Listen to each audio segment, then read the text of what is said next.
அதாவது நேற்று சொன்ன மாதிரி சில பெருமாள் அடையிறது சில விரோதிகள்லாம் இருப்பா, விரோதி ஸ்வரூபம் அப்படின்னு சொன்னது மாதிரி இன்னும் இது எழுதப்போ கரண்டு போயிடுத்து. அதனால் க்ஷமிச்சுக்கணும். என்ன இப்போ முதல் சொன்னதையே ஸ்ரீ பாதுகா சகசரத்தை மறுபடியும் அனுபவிக்கலாம். இந்த ஸ்லோகம் ஒன்றில் சொன்னதை ஸ்ரீரங்கநாச்சாரியின் நாயகனான ஸ்ரீ ரங்கநாதனின் மென்மையான திருவடிகளை எப்பொழுதும் பாதுகாக்கும் அவருடைய பாதுகைகளை சிலர் தங்கள் தலையின் மீது ஆபரணம் போன்று அலங்காரமாக ஏற்கின்றனர். அப்போது அனைத்து உலகங்களையும் காத்து நிற்கும் மென்மையான தாமரை போன்ற சிவந்த திருவடிகளின் தூசிகள் அவர்களது தலையின் மீது படுகின்றன. அதன் காரணமாகவே அவர்கள் அனைவரும் வெற்றியுடன் இருக்கிறார்கள். ரங்கநாத பாதுகை தலையில் எப்படி சொன்னோன்னாக்க, இந்த சிவந்த பாதுகையில் உள்ள தூசியானது துகள் தலைமையில பட்டு அவர் எந்த காரியங்கள் எடுத்து செஞ்சாலும் அவர்களுக்கு வெற்றியே கிடைக்கிறது அப்படின்னு விளக்கம். இந்த ஸ்லோகத்தில் என்ன சொல்கிறதுனாக்க, என்ன விளக்கம்னாக்க அறிஞ்சிக்கணுன்னா, இந்த ஸ்லோகத்தின் மூலம் நம்மாழ்வாரின் புகழை வெளிப்படுத்துகிறார். ஸ்ரீ ரங்கநாதனின் பாதுகை என்பது நம்மாழ்வாரையே குறிக்கும்.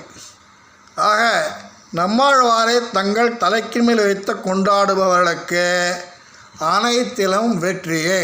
இப்போ நம்மாழ்வார் 40 வருஷம் நடந்துட்டுருக்கு. அதனால் நம்மாழ் எல்லோரும் கோவிலுக்கு போங்க, பாசுரோட செய்வீங்க, அனுபவிங்க. நம்மாழ்வார் தலையில் கொண்டாடி தூக்கி வைத்த பிறகு தான் நமக்கு தலைவர் ஸ்ரீ வைஷ்ணவாளுக்கு அவரை வெற்றியே என்று கோருகிறார். ஸ்லோகம் 2 பரதாய பரம் நமோஸ்து தஸ்மை பிரதமோதகரானாய பக்திபாஜாம் யதுப்யம் அசேஷேத பிருதிவியாம் பிரதிதராக பாதுகா பிரபாவக அப்படிங்கிறார். பரதனின் மூலம் ராமனின் பாதுகைக்குள்ள பெருமாள் முழுவதும் அனைத்து உலகங்களுக்கும் உணர்த்தப்பட்டன. இதன் மூலம் பலரும் பக்தி அடைந்தனர். இப்படிப்பட்ட பரதாழ்வானுக்கு இவருடைய நமஸ்காரங்கள் என்று உரித்தாக வேண்டும். நமஸ்காரம் உரித்தாக வேண்டும். பரதநாளத்தான் பாதுகையோட பெருமைகளை உலகுக்கு தெரியப்பட்டது. அப்பேற்பட்ட பரதநாழ்வானுக்கு நான் நமஸ்காரத்தை கோரிக்கொள்கிறேன். நமஸ்காரம் அப்படிங்கிறார். பாதுகைக்கு இத்தனை பெருமை உள்ளது என்பதை நீர் எப்படி அறிந்தீர் என்று பெரிய பெருமாள் தேசரிடம் விரும்பினாராம். இவ்வளோ பாதுகைக்கு இவ்வளோ பெருமை இருக்கா? நான் பாட்டில் காலில் போட்டு போகிறேன், அங்கே வச்சுக்கிறேன், போகிறேன், வரேன், வெளியில் போச்சு அப்போ கிரடாழ்வார் இது பண்ணிப்பேன். கஜேந்திரனுக்கு போகிறது கூட பாதுகை அப்படி இப்படி மாற்றிக்கிட்டு பாட்டு பார்த்தேன். நான் வெளியில் போச்சேன், அப்போ யூஸ் பண்ணேன். ஏன் பாதுகைக்குள்ள இவ்வளோ மதிப்பு இருக்கா அப்படின்னு தேசியனை கேட்கச்சு. நான் அதற்கு சுவாமி தேசிகர் பெரிய பெருமாளிடம் நாம் பரதாழ்வான் மூலமாக அறிந்தோம் அப்படிங்கிறார். என்னப்பா நீ என்ன சொல்கிற? நீ அவன் எந்த ஒரு காலம், நீ இருப்பதோ ஏதோ ஒரு காலம், நீ எப்படி அவன் மூலமாக நீ அறிய முடியும் அப்படிங்கச்ச அதுக்கு அயோத்தியில் 14 வருடம் பாதுகை மூலமாக எவ்விதமான எது மூலம் அறிந்தோம்? வால்மீகி மூலம் அறிந்தோம் பகவான் செய்தத்தை அப்படிங்கிறார். பகவான் என்ன நடத்தி நாங்கள் இடத்த வால்மீகி ராமாயணம் கூறுகிறது. அதே நமக்கு வழிநூல், அது மூலமாக அறிந்தோம் என்று சொல்லி பகவான் செய்த பரதன் மூலமாக அறிந்தோன்னாலும் பரதன் செய்த சரி வால்மீகி மூலமாக அறிந்தோம்னாலும் ரெண்டும் ஒன்றே என்றார். 14 வருடம் பாதுகை மூலமாக எந்த விதமான குறைகளும் என்று ஆண்டபோது அனைத்து உலகங்களுக்கும் மிகுந்த உலகங்களும் நன்மை பெற்றன. இதனால் பல இடங்களிலும் எம்பெருமானின் திருவடி நிலைகளான ஸ்ரீ ஷடாரியை தலைகளில் படும்படி வைப்பது என்ற வழக்கம் உண்டானது. ஆக நாம் அனைவரும் நன்மை பெற காரணமாக இருந்தவர் பரதாழ்வாரே ஆவார் அப்படின்னு சுவாமி தேசிகன் பெருமாள்கிட்ட சொல்கிறார். ஸ்ரீரங்க பெருமாள்கிட்ட ரங்கநாதர்கிட்ட இந்த ஸ்லோகத்தில் பரதனை போற்றுகிறார். அப்புறம் சொல்கிற பாதுகையே சத்தியலோகத்திலிருந்து ஸ்ரீ ரங்கநாதனை நீய அயோத்திக்கு எழுந்தொழச் செய்தாய். உன்னை தொடர்ந்து வந்த சரஸ்வதி அயோத்தி ராமனின் காவியமான இராமாயணத்தின் வாக்குகளை வால்மீகிக்கு அளிக்க விதமாக பூமிக்கு வந்தாள். இத்தகைய வால்மீகி முனிவர் எனக்கு சிறந்த சொற்களை அளிக்க வேண்டும் என்றார்.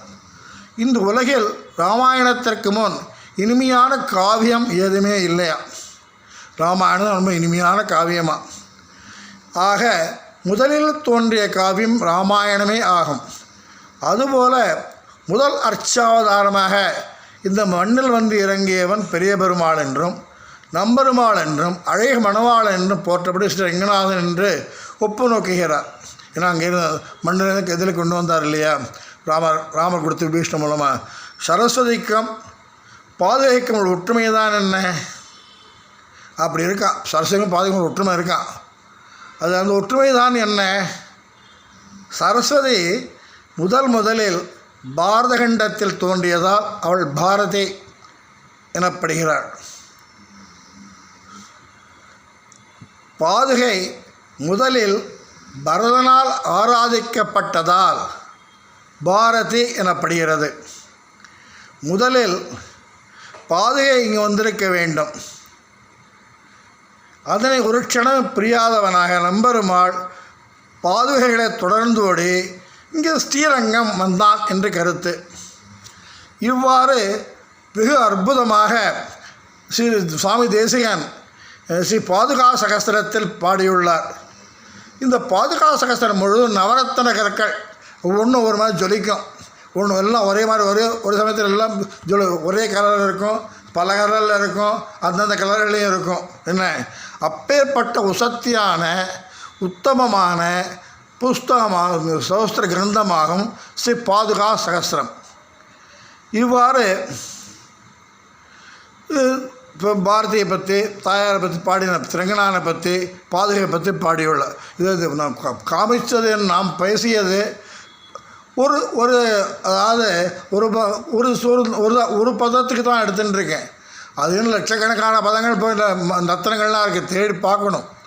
உங்களுக்கு நமக்கு நேரமின்மையின் காரணமாக ஓரிரு பாதுகா சாஸ்திரம் ஓரிரு சோஸ்திரங்கள் எடுத்துக்கொண்டு ஸ்லோகங்களுக்கு நான் அர்த்தத்தை சொன்னேன்.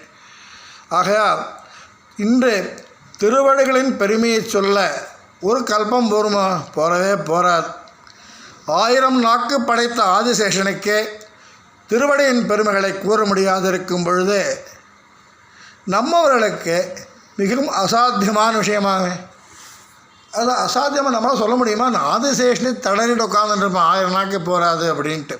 எப்படி சொல்கிறது அவன் எங்கேன்னு இருக்கச்ச நம்ம எளியவர்கள் அசக்தரால் நம்மளால் முடியுமோ? ஆகையினால் பெருமாளின் திருவடிக்கு உண்டான மகிமை திருவடியைத்தான் பற்ற வேண்டும். இந்த திருவடியே நம்மை உருவிக்கும் ஒரு இது. அதை பற்றினால் உலகத்தில் நிச்சந்தியாக தூங்கலாம். நமக்கு ஒன்றும் இதே கிடையாது. யாருமே இது பண்ணும் பகவானை அண்டின்னு இருக்கேன்ப்பா ஒன்றும் செய்ய முடியாது அப்படின்னு நிம்மதியாக இருக்கலாம். ஆகையினால் ஆஸ்திகளே, சேதனர்களே, பக்தர்களே, நீங்கள் அனைவரும் எம்பெருமானின் திருவடி நிலைகளை எப்பொழுதுமே மனதில் தியானித்து கொண்டு அவன் திருவடிகளை சிக்கன பிடிக்க வேண்டும். நான் விடவே மாட்டேன்ப்பா, அவன் எங்கே போகிறேனே, என்னை விட்டு போக முடியுமா, நீ என்னுள்ளான் அடியனுள்ளான் அப்படிங்கிற மாதிரி நான் உள்ளத்தில் இருந்தாலும் ஒன்று கப்புன்னு திருவடியைத்தான் நான் பிடிக்க போகிறேன். அப்படி திருவடியை பிடித்து கொண்டு நாம் அவனை என்றுமே நம் பக்கத்தில் அமர்த்தி கொண்டு நம்மால் இயன்ற யதாசக்தி கைங்கரியங்களை செய்து கொண்டு அவன் சொல்கிறார் இல்லையா, குலசேகராழ்வார் படியாய் கிடந்தும் பவளவாய் காண்பேனே அப்படின்ட்டு. என்ன சொல்கிறார்? இன்னும் படியாக கிடந்து பவளவாய் காண்கிறது என்ன பார்க்க போகிறேன்னா, நான் ஏன் பார்த்துட்டுருக்கேன் அப்படின்னாக்க படியாக படுத்துட்டுருக்கேன், அதில் பவளவாய் காவன்னு என்ன பார்த்துட்டுருக்கேன், அவ்வளோ திருமுக மண்டலத்தை பார்த்துட்டு அவ்வளோதான்னு.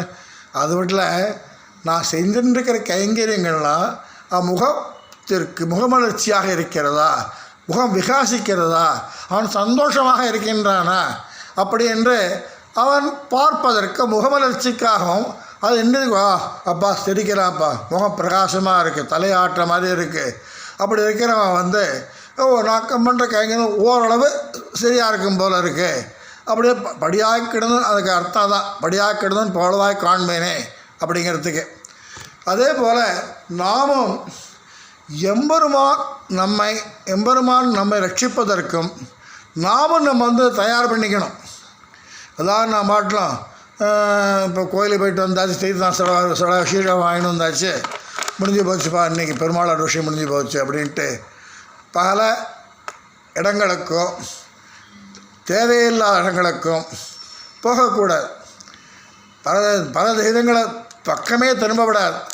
திரும்பி நம்ம ஒன்று வச்சுக்கோங்க, நம்ம நாராயணனால் கொடுக்க முடியாது உலகத்தில் எதுவுமே கிடையாது அப்படின்னு கேட்கலாம். அப்போ எனக்கு இது வேணும் 10 கோடி ரூபாய். அப்போ அவன் சொல்கிறான், உனக்கு என்ன கொடுக்க வேண்டுமோ அது உனக்கு நான் கண்டிப்பாக கொடுப்பேன். உன்னோட எண்ணங்கள் அது உனக்கு கண்டிப்பாக கொடுக்க வேண்டும். எப்படி கொடுப்பேன்னாக்க, நீ சந்தோஷப்படக்கூடிய அளவாகவும் நீ எதிர்பாராத ஒன்றையும் நான் உனக்கு கொடுத்து நல்லது செய்வேன். அதனால் அவனை திருவடியே தஞ்சம் என்று அடைந்து திருவடியை இருக்க பற்றி கொண்டு நாம் அவன் திருவடி நிழலில் ஒதுங்கி நின்றோமானால் இன்றைக்கும் 7 பிறவிக்கும் அவனோடு உற்றோமையாக இருந்து கொண்டு அவனுக்கு நாம் கைங்கரியம் செய்யும் பலனை கைங்கரியத்தின் செய்யும் பிறப்பை கொடுத்து அவன் அத்தனை பிறவிகளையும் நம்மளை ஏற்றுக்கொள்வான். நமக்கு அதாவது ஆண்டாள் சொன்ன பாசம் நன்னா ஒன்று கவனிக்கணும் விஷயத்தை, நித்தியசூரிகளாக ஆகிட்டோம்னா நம்ம பரமத்தில் மட்டும்தான் உட்காந்துட்டு இருக்க முடியும். ஆண்டாள் என்ன சொல்கிறா தெரியுமா அந்த பாட்டில், இன்றைக்கு 7 பேருக்கு ஒன்னொன்னோடு ஒற்றுமையாகும். அந்த வாக்கியமே பிரமாதமாக போட்டிருக்க ஆண்டாள் அந்த இடத்துல. அவள் என்ன சொல்கிறா ஆண்டாள், நீ என்ன பாருங்க, நீ மட்டும் அதுதான் எடுத்துக்கிட்டா போகாது, பிராட்டி கூட கண்டிப்பாக வந்துடுவா. ஏதோ ஒரு ரூபத்தில், ஏதோ ருக்மணி வரா, சத்யமாமா வரா, ஸ்ரீதேவி பூதேவியாக வரா, இல்லாட்டி சீதையாக வரா. அப்படி அதில் வரைச்ச எங்களுக்கும் அதில் ஒரு பார்ட் இருக்கணும், எங்களை பிறப்பிக்கணும். நீ எப்பப்பெல்லாம் இருக்க நாங்கள் உன்னோடையே இருக்கணும், உற்றோமையாகவும் உனக்கே உனக்கு ஆட்செய்வோம் அப்படின்னு ஆண்டாள் சொன்ன அருமையான வரிகளை நினச்சிட்டு நாம் இன்று முதல் ஆண்டாளின் வாக்குப்படியும் ஆழ்வார்களின் வாக்குப்படியும் ஆசாரியர்களின் வாக்குப்படியும் எம்பெருமானை நான் பற்றி கொண்டு அவர்களுக்கே தொண்டர்களாக தொண்டீர் எல்லீரும் வாரி தொழுதொழு நின்றார்ந்து வண்டாதண்ணன் துழாயன் மாதவன் பூதங்கள் மேல் பண்டான்பாடி பறந்துருக்கின்றன மாதிரி நம்ம பெருமானுக்கு கைங்கரியம் பண்ணணும். அதுக்குத்தான் இந்த ஜென்மம் எடுத்துட்டுருக்கோம். நம்ம இதை விட்டோம் அப்படின்னோன்னாக்க அடுத்த ஜென்மத்தில் உனக்கு பெருமாள் சான்ஸ் கொடுக்குறார். ஒன்று மனுஷனாக பிறக்கிறேன், என்னை பற்றி ஞானத்தை கொடுக்குறேன், இதை கப்புன்னு பிடிச்சிக்கோ, என்னை இந்த பிறவியை விட்டு இந்த சான்ஸை நீ விட்டேன்னாக்க அடுத்த பிறவி உனக்கு என்னவா இருக்குன்னு எனக்கும் தெரியாது, உனக்கும் தெரியாது. ஏன்னா அப்படிப்பட்ட பாவங்கள் நிறையா செஞ்சுட்டுருக்க, இதுவும் செஞ்சுட்டுருக்க. என் திருவடியை சரணடை, எல்லாம் என்னுடையது, எல்லாம் உனக்கே என்னிடம் விட்டுவிடு, நான் உன்னை பார்த்து கொள்வேன் அப்படிங்கிறார். ஆகையினால் நாம் அனைவரும் எம்பெருமானே நமது தஞ்சம் என்று, அவர் திருவடிகளே தஞ்சம் என்று நினைத்து அவர் திருவடியை நாம் பற்றி கொள்வோம். ஆழ்வார் எம்பெருமானா ஜிய திருவடிகளே சரணம், ஆச்சாரிய திருவடிகளே சரணம். அடியேன் ஸ்ரீனிவாச ராமானுஜதாசன்.